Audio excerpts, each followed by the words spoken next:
Welcome to the OC24 podcast from the Global Initiative Against Transnational Organised Crime. In this series, we'll bring you 12 of the best talks from this year's 24-hour conference on global organised crime. This episode is called Contract Killings and its Impact in Civil Society, Avenues for Monitoring and Responding. Welcome, everyone. Thank you so much, everybody, for coming here today. My name is Ana Paula Oliveira, and I'm an analyst at the Global Initiative Against Transnational Organized Crime. I've been working with our Assassination Witness campaign since its launch and contributing to the broader GI research on assassination. So first of all, I want to say how excited it is to be here and to have this panel at the OC24 and introduce this discussion that for us at the Global Initiative is so relevant and extremely urgent. Over the years, the Global Initiative has been studying and documenting the pervasive impact of the use of assassinations by organized crime. Criminal groups are indiscriminated in who they target, and they spare no efforts in achieving their political, economic, criminal, and sometimes even personal interest using violence. And assassinations have not only been constrained to the gang turfs and organized crime groups, but also transboundary and having an extremely detrimental impact in civil society.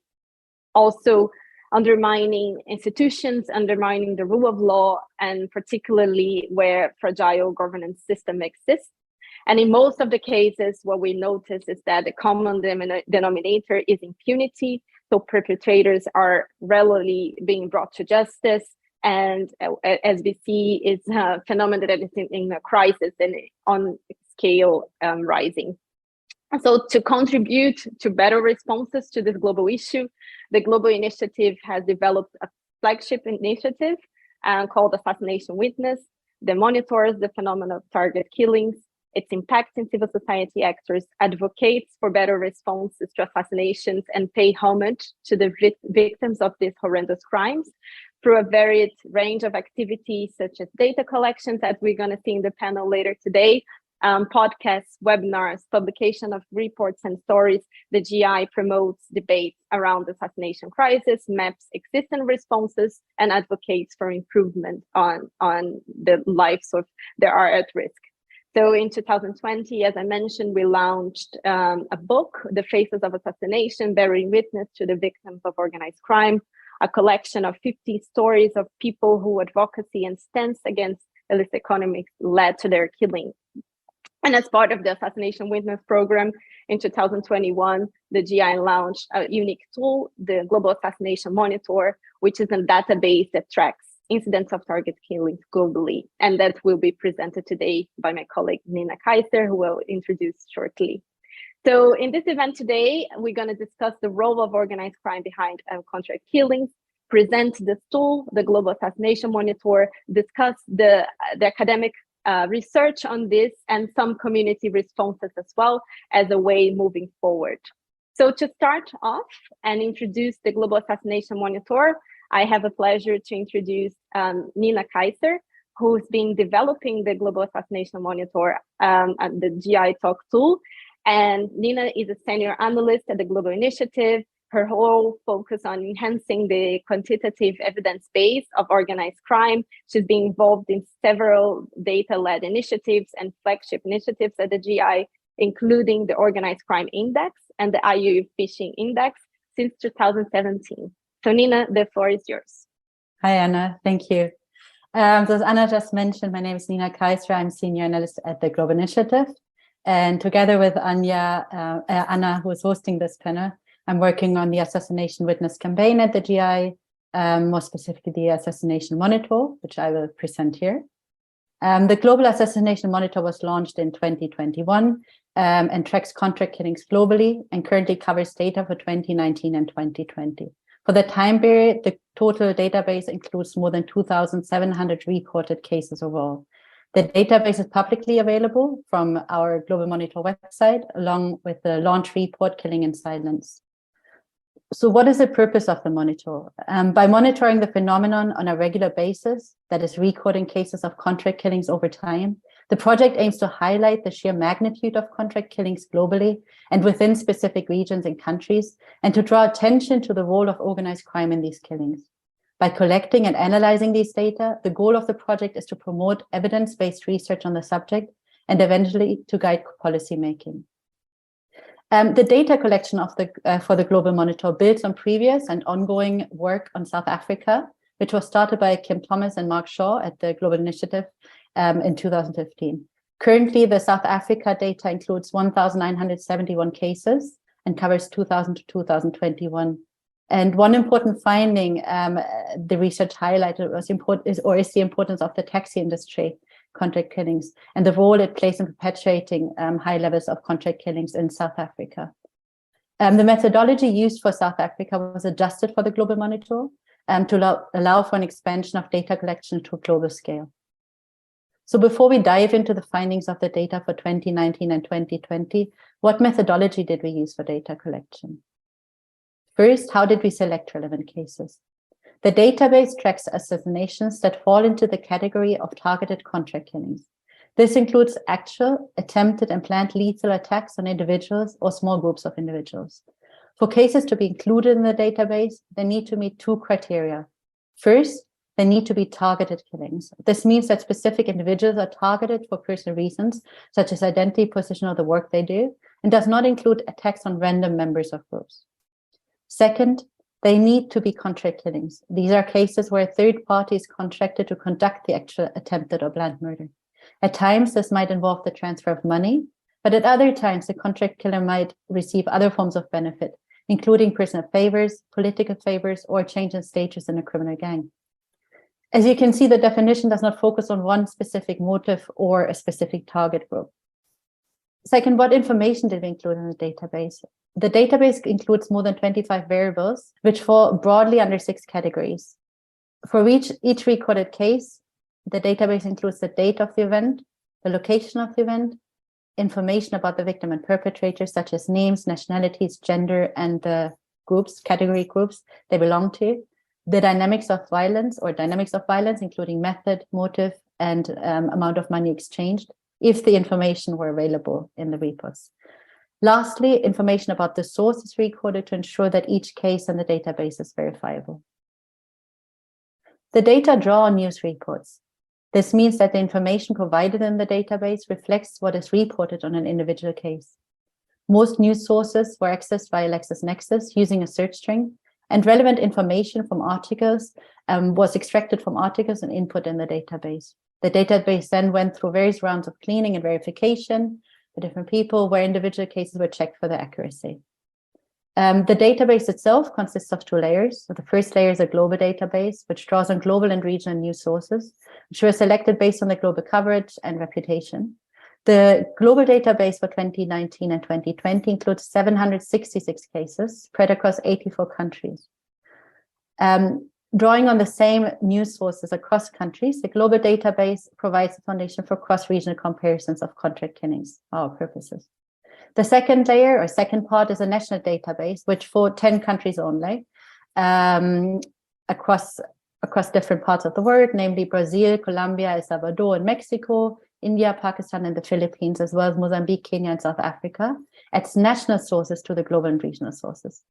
So there, the analysis allows to dive deeper into the dynamics of contract killings within the individual countries.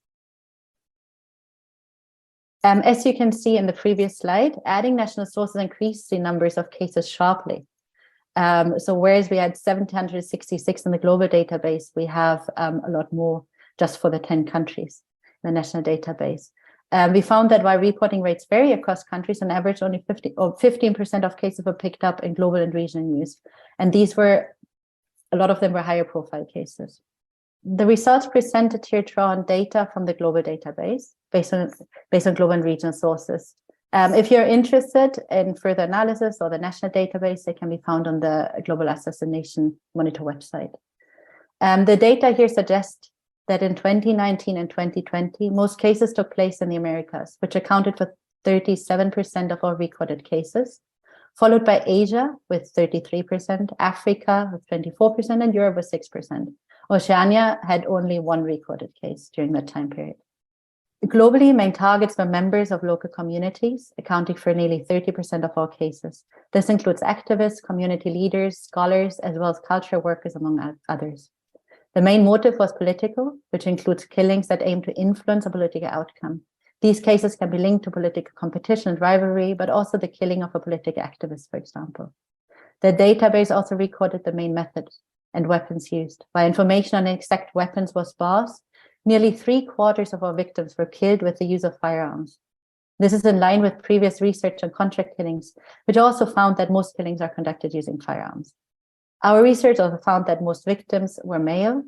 Of all cases, 85% were male, while 9% were reportedly female. So while this is only a snapshot of the results, I'm going to go into more regional analysis. First, we found that assassinations cluster geographically, not just globally, but also within regions. So if you break it down and look at the different regions and countries, you can see the clusters. For example, while most cases took place in the Americas, within the Americas, they are highly concentrated.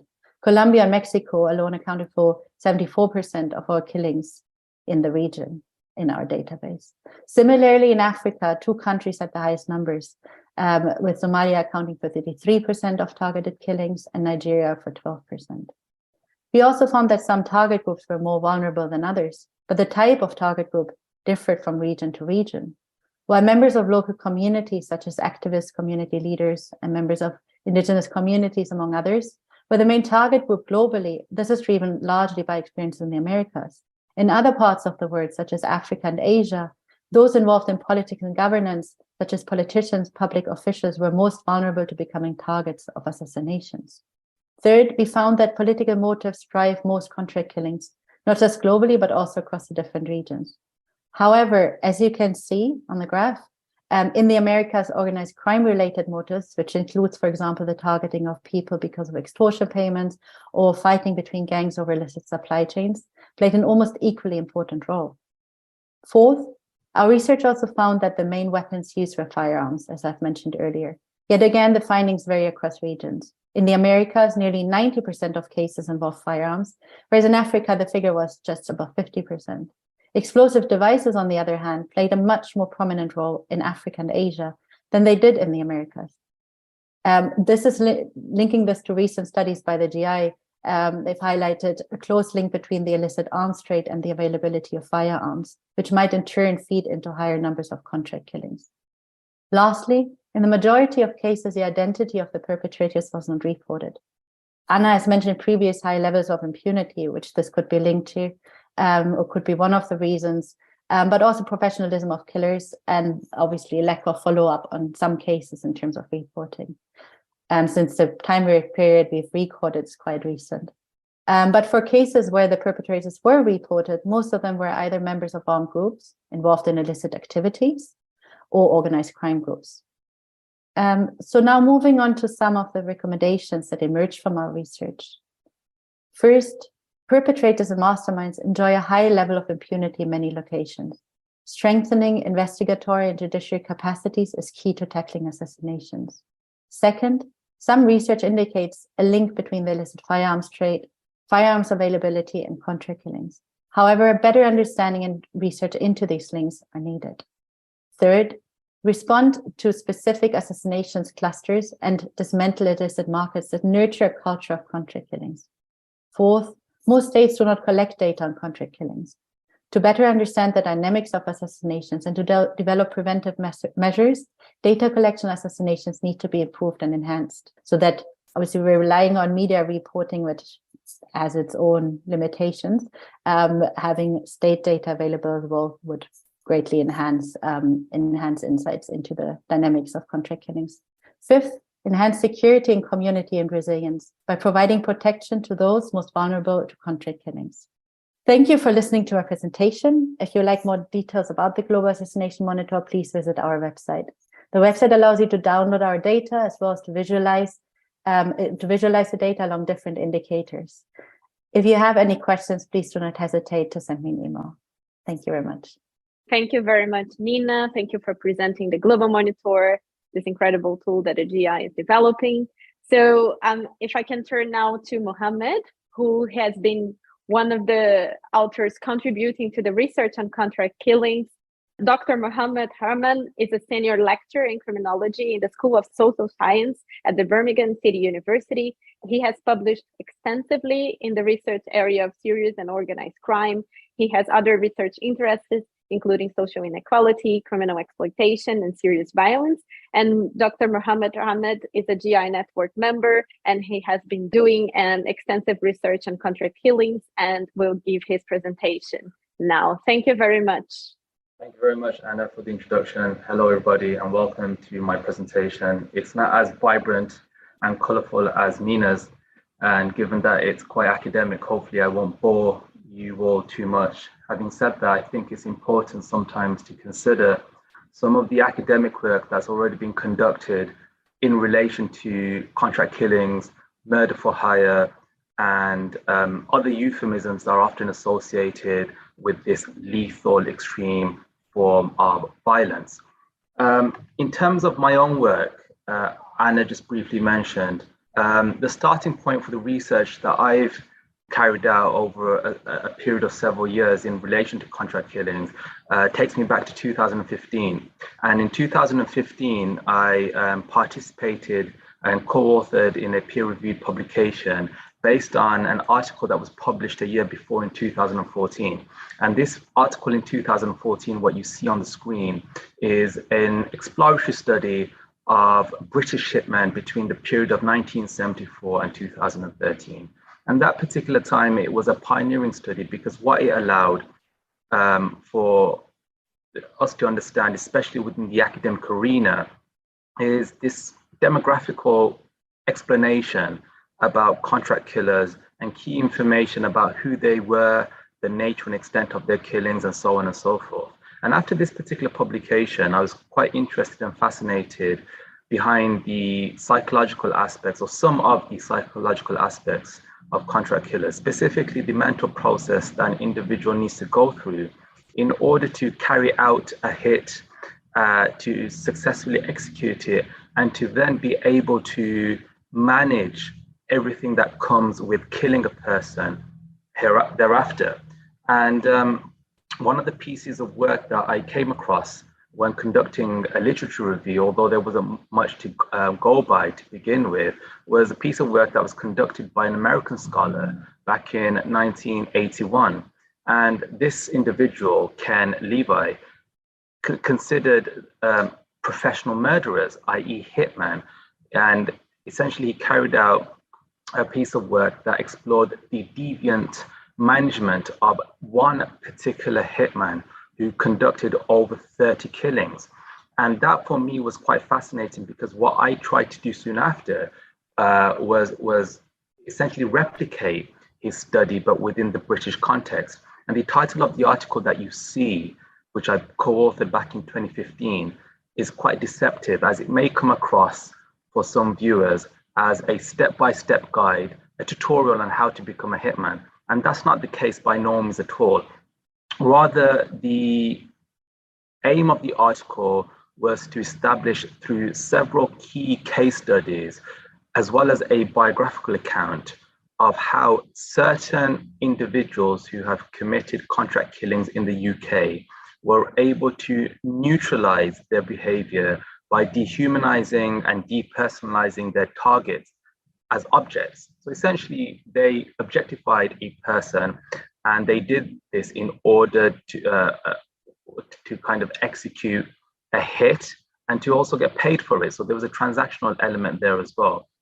So there was a lot of sociological play in the work that I was able to do in this particular article, and it received some traction over a period of time. In fact, it made news across the world, and this was picked up also by the American magazine Time magazine, who essentially were able to offer a journalistic account and understanding based on the findings that contract killers, for the most part, are able to successfully compartmentalize not only their feelings prior to killing an individual, but what they do after is equally important. And just to consider some work outside of the work that I've done, these were some of the notable studies that have been published in English that I was able to draw upon when conducting a literature review of contract killers. And the first bullet point essentially is the work of Zugibe and Costello, and they explored one specific case whereby a body that they were able to investigate received a gunshot wound to the head and was found in wooded area in mid-September 1983. So it's going back over 40 years now. And it was wrapped with approximately 20 layers of plastic garbage bags and rope. And it was one of many killings that they considered later on, whereby the victims' bodies were frozen, which forensically made it problematic to establish when the victim was killed, as well as other identifiers that would help police investigation. And that kind of essentially offered an understanding that the hitman in this particular case was quite mindful and conscious of police scrutiny and essentially employed a unique detection skill so as to be able to evade criminal justice. And the second and third bullet point, the second being American work that's been conducted in conjunction with the FBI Homicide Working Group, which consists of professionals and scholars.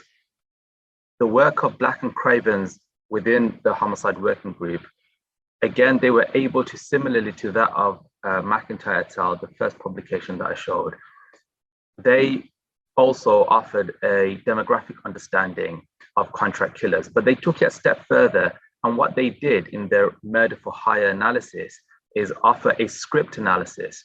And script analysis is extremely important and quite crucial in criminological research, especially administrative criminology, because what script analysis allows researchers to do, as well as criminal investigators, is to systematically investigate the entire crime commission process, including actions taken before, during, and after a crime has been commissioned. As a result, Black and Cravens considered the contracting, the plotting, and other aspects that are crucial and extremely important for those involved in contracted assassinations. And the last 2 points, point number 3 and point number 4, research pieces from Australia and the US respectively, again, took a typology-based understanding of contract killers, quite similar to the work of McIntyre et al. And they were able to point out the nature and extent, as well as some of the meanings that are associated with contract killings. And here, what they were able to do was differentiate the different types of contract killers, those that were involved in organized crime, those that operated on a freelance basis, and those that were essentially in the middle, often taking the role of a freelance assassin, and in other cases, operating on behalf of an organized crime group, and the latter being part of other organized crime groups. And that for me was quite interesting, because what that displayed was the disorganized nature of organized crime, the very nature of how some organized crime groups are more than happy, willing, and prepared to use an external source that they have very little knowledge about in some cases, whereas in other cases they had extensive understanding about the perpetrator. And that for me was extremely interesting to understand that organized crime is not this kind of hierarchical structural thing that we tend to often consume in popular culture and media. Rather, it can be quite volatile, nebulous, and hazy at the best of times, even at the higher echelon. And finally, the point by Cameron, 2013, who considered the economics of contract killing within the British context. And he argued that there's not much money to be made by killing people. And this was one of the things that I was able to also identify and establish in my research, that the average price for a contract killing in the UK is £15,180. And that's, a very low sum in comparison to the cost of life. And this is quite synonymous with other work that's been carried out, which offers the understanding that killing an individual in terms of risks and rewards, there's a massive disparity. It's very it's not necessarily a rewarding endeavor for the most part, especially in the UK, whereby the murder clear-up rate is roughly between 92 to 94% and has been consistent for the past 10 years. So it's a case of, if you are engaged in lethal violence, the chances of you being apprehended are relatively high. Literature beyond 2015, and this is where it gets quite interesting, because after the 2014 study of the British hitman, what it essentially did was it allowed other researchers to consider contract killings within certain locations across the world. And an interesting piece for me was the work of Mark Shaw, who's actually the director of the Global Initiative, as well as his colleague, Luke Skywalker. What a name. They were both able to consider contract killings within the context of South Africa, whereby they are known as hammermen. And hammermen are essentially this proxy between the organized crime aspect of South Africa and the street level criminal aspects of South Africa, specifically in the major city areas. And what Shaw and Skywalker were essentially arguing was that there's not this, professional, master, squeaky clean form of assassinations that take place in South Africa. Rather, it's this ambiguous and nebulous and hazy position that certain individuals occupy within local gangs and gang culture. And in some cases, the understanding of contract killings in that part of the world is heavily politicized. In addition to that, the work of Boland et al. 2016 comes back to the UK, actually within this institution where I'm speaking from, and they were able to consider the importance of space in relation to executions and assassinations that would take place, which have the hallmarks and the descriptions of a contract killer. And they argue that space is fundamental for any power of exercise, more so for killings, because often the perpetrator needs to be prepared and comfortable in order to execute in a place whereby they have some control over, so as to be able to evade the police. And the final piece of work that's on the slide, which is the most recent one, is by DeCourte and Clemens. And they, again, like the FBI homicide working group, take a crime script analysis into 6 cases of contract hits that have taken place recently in the Netherlands. And they, with cooperation with police from the Netherlands, were able to identify key stages in relation to contract assassinations, which involve the requirements, facilitators, modus operandi, as well as other preparatory actions. And they consider the role of technology being an essential aspect when it comes to hits, whereby individuals have been able to secure mobile phones that are untraceable for the most part, that are available to purchase legitimately as well. So they were able to identify this kind of blur between how the legitimate world in some cases have been able to foster and help contract assassinations, unknowingly that is. And to move on, I suppose, with the theme of literature beyond 2015, the examples that I'll show now, again, is based on the work that I've done, in the past 7 years or so. And I've been able to conduct some research which explores the collective violence approach with motorcycle gangs. They don't like to be referred to motorcycle gangs, rather they like to be known as motorcycle clubs.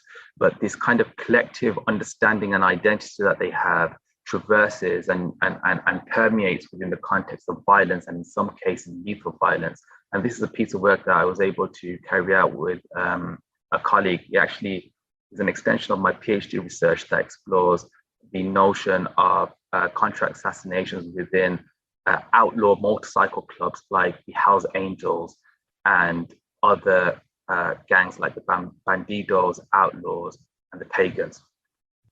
Moving on for this, front cover of my book, but within the book, there are two cases, this being the first, whereby I take a global understanding of contract killing, of how certain individuals that have been identified as hitmen have been prosecuted as because of their contract killings.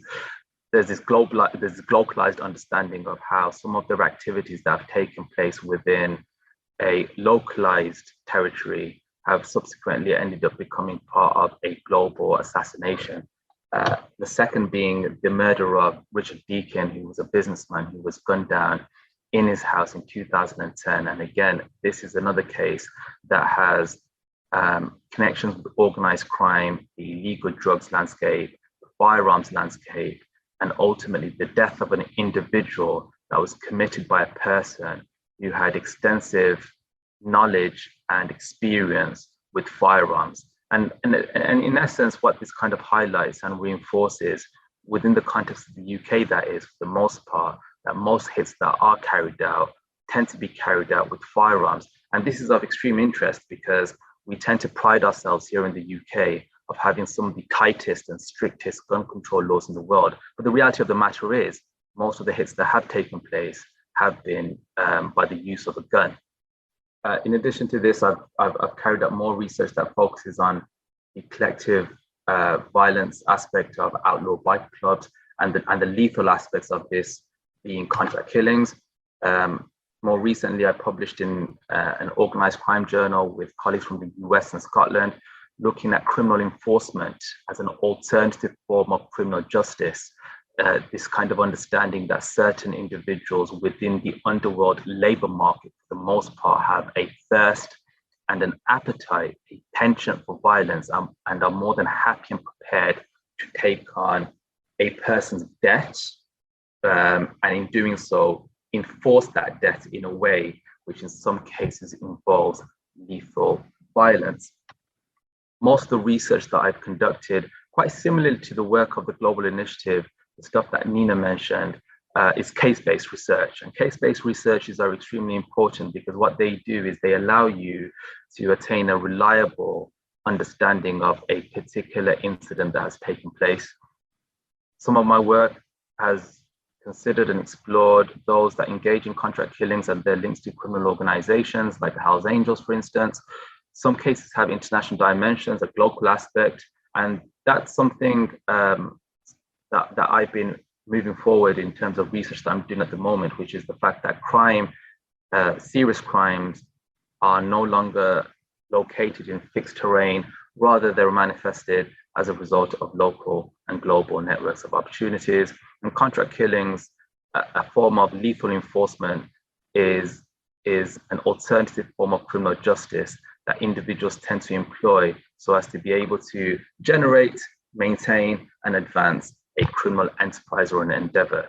And this extreme end of violent practice is something that's not localized, rather it has global implications within the context of the social landscape as well as the political landscape. So to conclude, the future of contract killing research, something that I'm extremely interested in, and if you do have any questions, please feel free to get in touch with me. You'll be able to find my details online.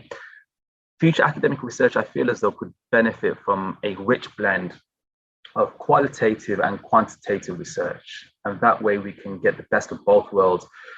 Academic research, I feel as though, could also benefit from police data and other recorded information from legitimate sources. This is one of the stumbling blocks that I find when it comes to doing research here in the UK. The information that we get from law enforcement tends to be very generic and abstract, and therefore a lot of the stuff that you can even get through freedom of information requests tends to be redacted.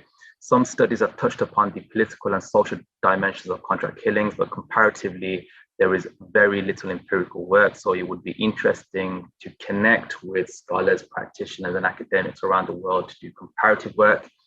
And research on contract killings in relation to the crime-terror nexus could offer a novel perspective of the symbiotic relationship between organized crime and terrorism. So, one of our neighboring islands, if that's correct to say, is the Republic of Ireland, and the Republic of Ireland has its rich history in relation to organized crime, contract assassinations, but a lot of their organized criminality is tied within the political dimensions, especially the IRA, the paramilitary / terrorist organization, often responsible for terrorist-related activities, but also connected to organized crime. So looking at that symbiotic relationship could offer an alternative understanding of contract killing too. Few references, and I think that's me done. Thank you so much, Mohammed, for presenting the important work that academia has been doing in creating definitions for contract killings, understanding the profile of hitmen, understanding the role of organized crime, and in fact, contributing to a better understanding of the what we call clusters of assassinations. And now that both speakers told us a little bit more about the need to better understand these clusters, the need to better tackle impunity and the lack of responses to contract killings in the end, I'm happy to introduce my colleague, Felipe Botero Escobar, who will build upon this previous research. And Felipe is the head of Colombia programs at the Global Initiative Against Transnational Organized Crime. He leads the implementation of strategies to strengthen community resilience to organized crime and also working on crime prevention in Colombia. And Felipe has extensive work and academic experience in peace building, human rights, citizen security, and civic participation. So Felipe, I'm happy to send you the floor. Thank you. Thank you, Ana Paula, for this amazing introduction. And if Mohammed was worried about the lack of color in his presentation after Nina's one, I'm more worried. But I will try to tell a bit and to try to put faces or try to explain from a more local context what means the contract killings. I would like to focus also now in the context of Colombia and how these contract killings are happening, but also in the local communities' responses that we have been able to identify in the implementation of one of the key projects we are doing in the country. So I would like to tell a bit of the context of Colombia. We saw Nina showed how Americas and how specifically Colombia is one of the main places where contract killings are happening, or killings related to organized crime, in accordance to the assassination witness and the global monitor. And I would like to highlight some data that I think are quite impressive. For those of you who don't know, Colombia signed a peace agreement with FARC-EP. FARC-EP was the main guerrilla group that used to be in the country in 2016. But after signing this peace agreement, we have been seeing how the killings of social leaders, human rights defenders, and former combatants have been rising in the country. So just for you to have an idea of it, 1,423 people, social leaders and human rights defenders have been killed in Colombia since 2016, when the peace agreement was signed. Just in this year, just in 2022, 137 social leaders and human rights defenders have been killed in my country. And another specific type of killings have been taking place, which is the killings of the peace agreement signatories, or we call it firmantes, the people who actually demobilize and decide to agree to the peace agreement, and they were FARC members or former FARC members who has been killed in the countries.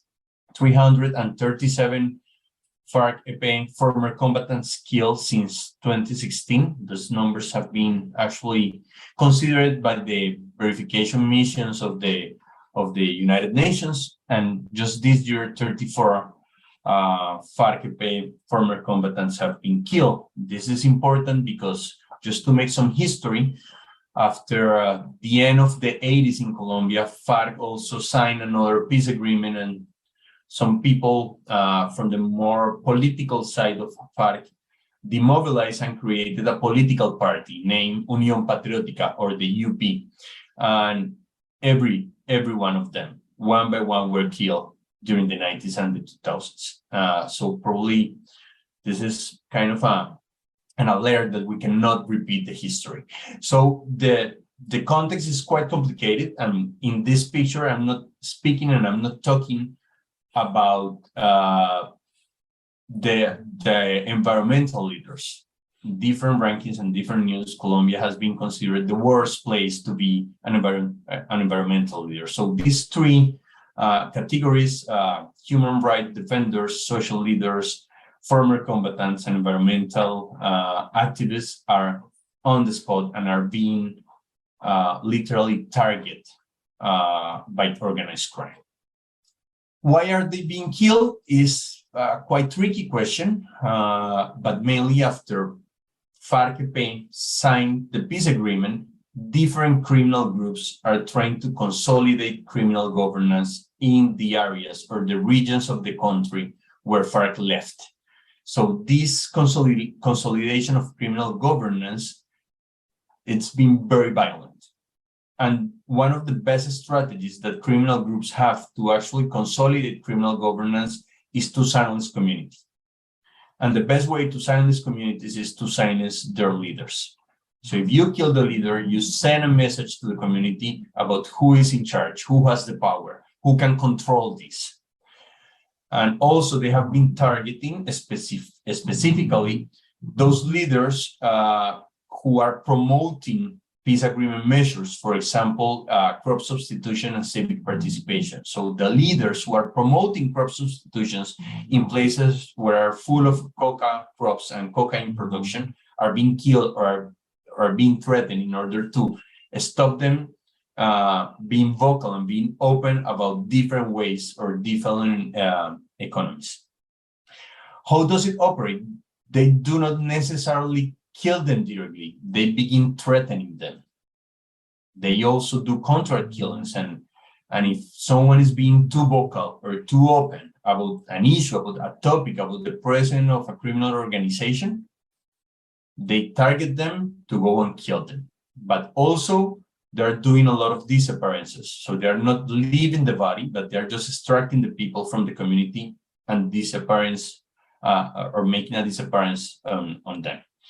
And right now, and I heard that a couple of months ago in Tumaco. Tumaco is a municipality located south of the country in the border with Ecuador. It's a port city, and one of the cities, or is the municipality with more coca crops in the country, because the social leaders and the human rights defenders are on the spot because they're being killed and threatened. Right now, they're not threatening them. They're looking into their family members. So I go and I look and I threaten your wife, your son, your brother, whoever is not the social leader, but whoever is next or close to the social leader, in order to make the social leader or the human rights defenders to stop speaking, to lower their voice, to lower their visibility, and actually they're promoting enforced displacements. So if I will resume what I've just mentioned, I will say that the peace agreement did not stop violence in the country due to the persistence of other criminal actors. And these criminal actors are both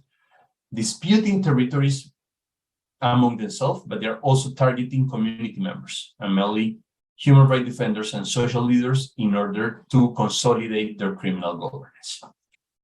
How do we know this? How have we built this information? We're implementing a project in the country named Resilient Communities. It's a project to support civic security in regions affected by the armed conflict. So the project thinks or considers that because we signed peace, we also should shift the paradigm towards security into that municipalities. And we should stop thinking from a national security perspective, where we need to win the war against an internal enemy, and start paying attention to the most challenging issues in terms of security that are taking place in the communities. In the framework of this project, we conducted 26 resilience dialogues. The resilience dialogues is a methodology developed by the GI and implemented in several parts of the world in order to identify which one are the key citizen security challenges, and also trying to promote or to identify or to co-design community responses to them. So in these dialogues, we have been able to put together in the same table local institutions, meaning municipalities, major offices, but also local representative of the General Attorney Office. Also, we have invited into these dialogues to the police, the local police. In Colombia, the police is a national entity, but you have local representation of it. So we have invited police, and we have sit down in the same table civic society organizations, which normally do not have a say or do not have an opinion on security issues due to this idea of conflict, where first, you are in extremely risk if you speak, and second, because this is a national security issue, you are not allowed to come and to give your opinion.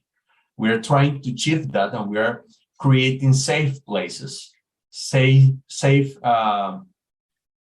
places for them to speak and to actually being open about which one are in their considerations the main citizen security issues. Clearly, the threatening and the killings of social leaders have been in the focus of the challenges identified by communities.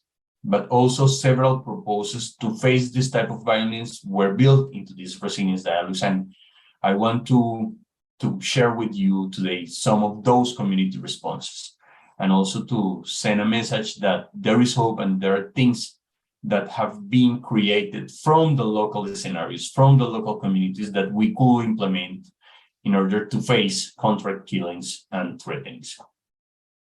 I would like to invite you to see that face. That face is Edgar Quintero. Edgar Quintero was one of the participants in our dialogues. We met him this year in May.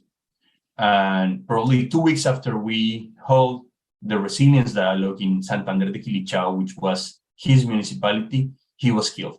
He was killed by a criminal group for being vocal and for being open. Edgar was the leader that promoted the comeback of people that were previously enforced displaced. Sorry, I don't know if it's correct to say that, but people who has been displaced by the conflict. So after certain years, he was promoting the return of the community to their urban area.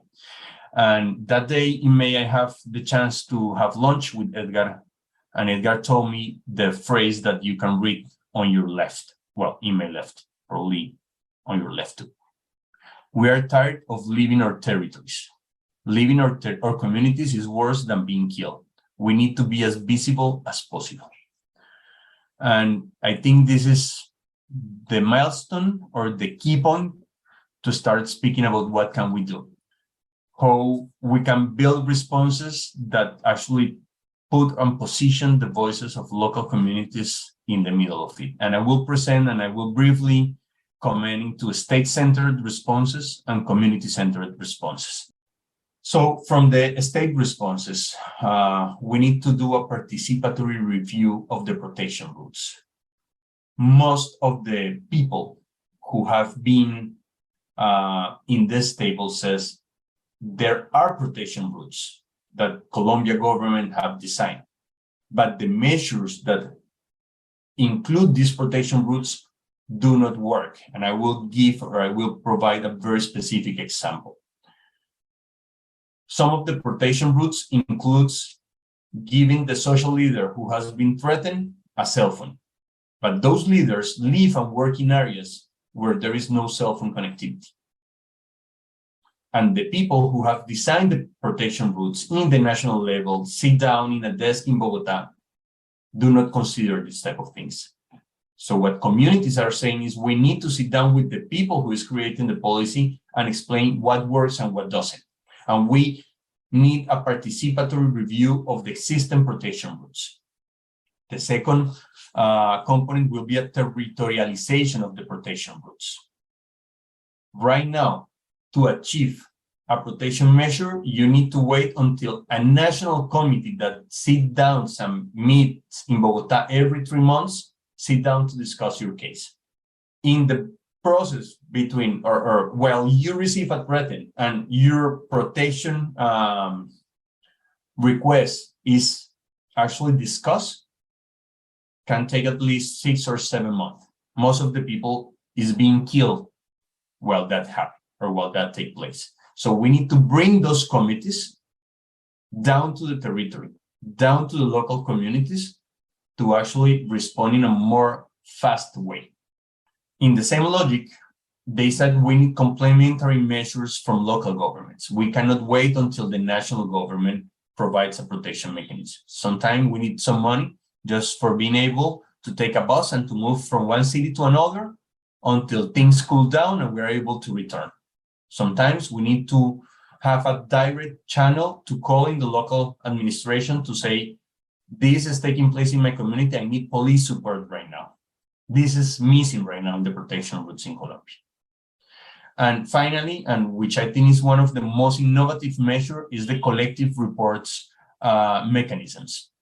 This is when a leader is threatened or when a leader receives an attack, how the whole organization or the whole community can present the report, not the person or not one person, because if you go and report the threatening, you will be on the spot as well. So how can we create collective reports?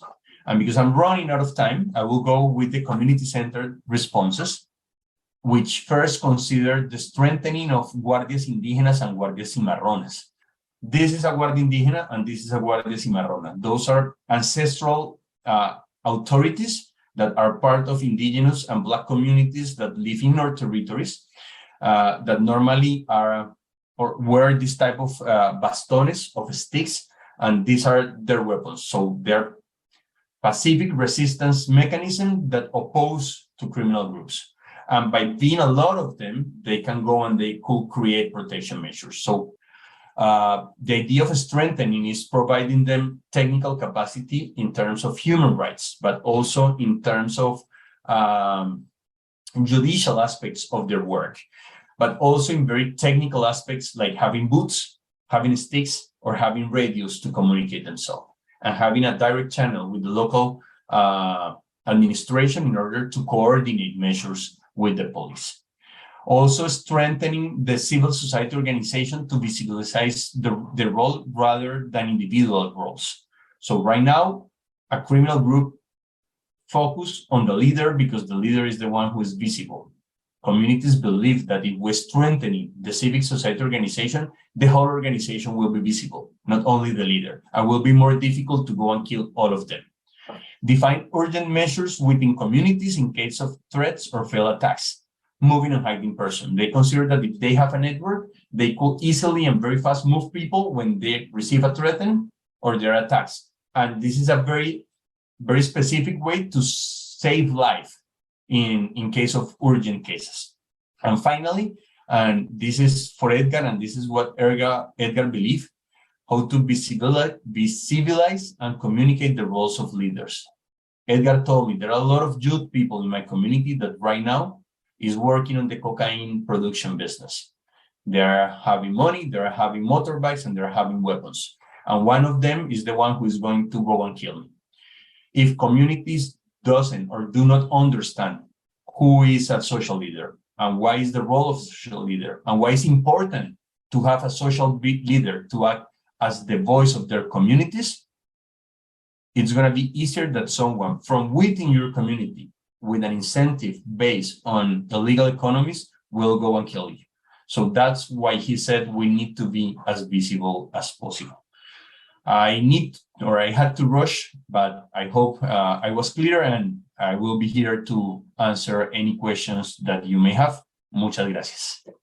Thank you so much, Felipe. Thank you for proposing so many interesting solutions and responses that we can support communities in doing.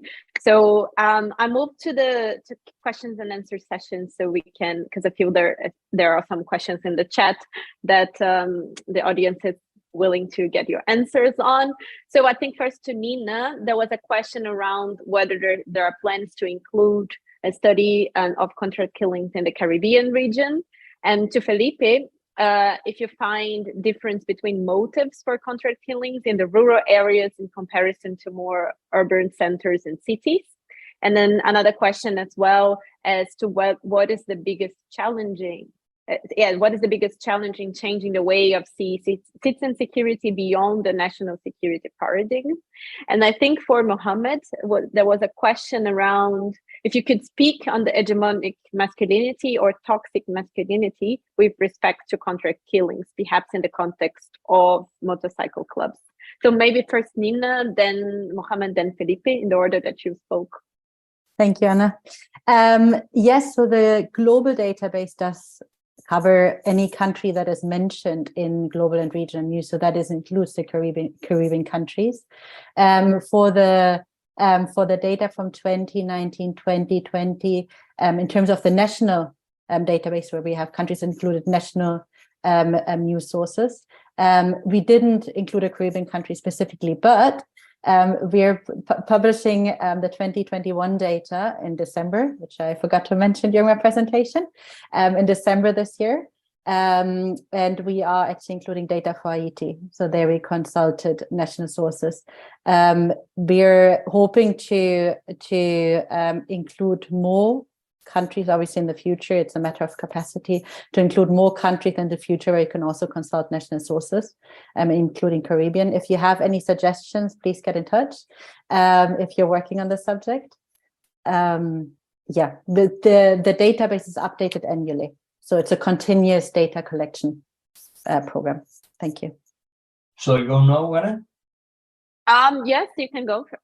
Or it was Mohammed first? You can choose. You go ahead, Felipe. You're ready. You're ready to go. I got confused in the order.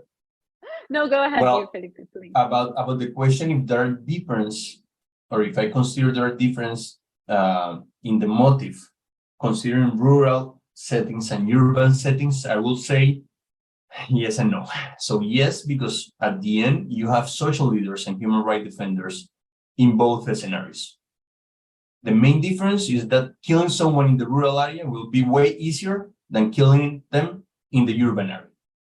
Because rural areas in Colombia have distance from, like very difficult connectivity. They're very rural, very in the bush, very in the mountains, and it's not so easy to protect or for the police to get there or for the army to be there. So in the motive, no. But in the way how the killing happens, yes, will be much more easier in the rural areas. The main difference in the motive that I see is that in urban areas, we're having or we've received much more killings that are related in the dispute or in the I will how to say that. Let's think as a way to fulfill contracts. So in urban areas, you have much more killings that are related with more criminal type of stuff. In the rural areas, the killings are more, I want to silence you. I want to take control. I want to show power on you as a community. In the urban areas, it's more person to person. So you did not fulfill that, or you make a claim or a report against me, so I will go and kill you. In the rural area, it's more a message to the broader community. And there was another question, Anna, but I don't recall which one was that. Yeah, I can. It was which is the biggest challenge in changing the way of citizen security beyond the national security program. I can come also on the motive side because it's something that we are facing as well in the assassination witness program. And yeah, so and if you can answer please the second question, yes. And then I pass on to Mohammed. It will be trust. The biggest challenge is how to build trust, how we make that civil society organization trust each other. How can we promote that civil society organization trust municipalities? How can we make that civil society organization trust into the local police?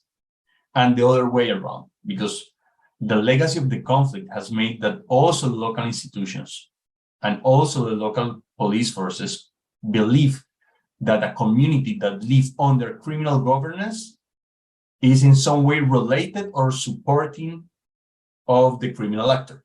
And that's not true. They just live under their control. So everyone distrusts the other. So it's very difficult to make them sit them together, being open, and try to identify common problematics and also co-design responses.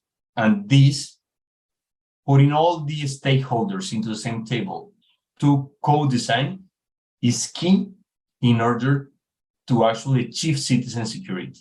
So we need to kind of pass the page of the legacy of the conflict and start again building a new paradigm that needs to start in building trust. From the Colombia team of the GI, we consider that supporting resilience can be the way or the road to achieve that. Thank you, Felipe Mohammed. In response to the question about hegemonic masculinity and toxic masculinity, yeah, it's a very prevalent, dominating trait, and one that is woven into the fabric of the DNA of outlaw biker groups. And they don't make this, understanding of masculinity something that's clandestine or hidden. It's very apparent and it's very in your face. And it is probably one of the things that's quite synonymous to TV shows that kind of depict them and portray them.